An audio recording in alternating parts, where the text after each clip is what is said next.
Hi friends, అందరూ ఏం చేస్తున్నారు? ఎక్కడ దాకా అయ్యాయి మీ పనులు? మా పనులైతే బయట పనులు కంప్లీట్ చేసుకున్నాము. ఈరోజు సండే కదా, కొంచెం డల్‌గానే ఉంటాయి పనులన్నీ. ఏంటో అండి, అన్ని రోజులు ఫాస్ట్‌గా అయితాయి. ఒక్క సండే స్కూల్ ఉన్నా, లేకున్నా కూడా సండే కదా అని అయితే ఫాస్ట్‌లో అయితే పనులైతే స్లోగా అయితే అయిపోతూ ఉంటాయి.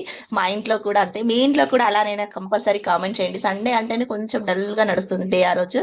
బయట పనులైతే కంప్లీట్ అయిపోయాయి. ఈరోజు వంట కూడా లేట్ అయిందండి. డ్రైవర్‌లకు కూడా వంట కూడా లేట్ అయింది. వాళ్ళైతే టిఫిన్ చేసి ఎళ్లారు. ఇగో బగారా రైస్ అయితే చేశాను. నేను బగారా రైస్ చేశాను.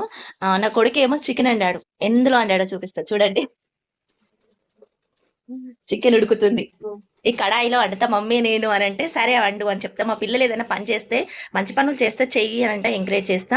కొత్త పనులు చేస్తే కూడా చెయ్యండి అనైతే వాళ్ళనైతే ఎంకరేజ్ చేస్తా. మమ్మీ ఈరోజు నేను ఇందులో చికెన్ వండుతా అని నా కొడుకు అనంటే, సరే వండు నాన్న అని నేనే చెప్పిన. అన్ని కోసి పెట్టిచ్చిన. వాడైతే పొయ్యి మీద ఏసిండు. ఇందులో చికెన్ అయితే ఉడుకుతుంది. ఈరోజు మా చికెన్ స్పెషల్ ఇది. కడాయి చికెన్ అట.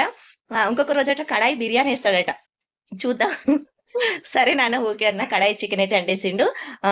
అమ్ములేమో నేను బెండకాయ ఫ్రై చేసుకుంటా మమ్మీ అని బెండకాయలైతే కట్ చేసుకుంది. సరే ఓకే కట్ చేసుకో అని చెప్పేసాను. బెండకాయ ఫ్రై వండుకుంటదట ఆమె. చూద్దాం.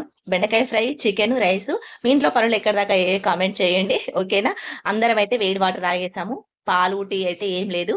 సబ్జా గింజలేసుకొని పిల్లలు నాతో సహా అందరం కూడా వేడి వాటర్ అయితే తాగేసామండి.